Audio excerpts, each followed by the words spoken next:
On this day, we gather because we have chosen hope over fear, unity of purpose over conflict and discord.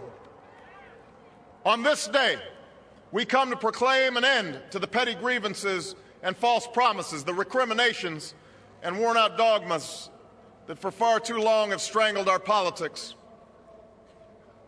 We remain a young nation, but in the words of Scripture, the time has come to set aside childish things. The time has come to reaffirm our enduring spirit, to choose our better history, to carry forward that precious gift, that noble idea passed on from generation to generation, the God-given promise that all are equal, all are free, and all deserve a chance to pursue their full measure of happiness.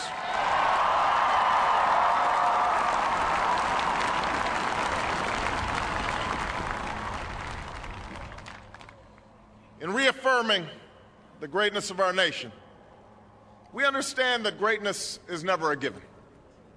It must be earned. Our journey has never been one of shortcuts or settling for less. It has not been the path for the faint-hearted, for those who prefer leisure over work or seek only the pleasures of riches and fame. Rather, it has been the risk-takers, the doers, the makers of things, some celebrated, but more often men and women obscure in their labor, who have carried us up the long, rugged path towards prosperity and freedom. For us, they packed up their few worldly possessions and traveled across oceans in search of a new life. For us, they toiled in sweatshops and settled the West, endured the lash of the whip, and plowed the hard earth. For us, they fought and died in places like Concord and Gettysburg, Normandy and Quezon. Time and again, these men and women struggled and sacrificed and worked till their hands were raw so that we might live a better life.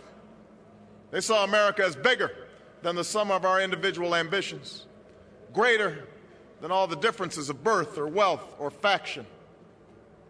This is the journey we continue today. We remain the most prosperous, powerful nation on earth.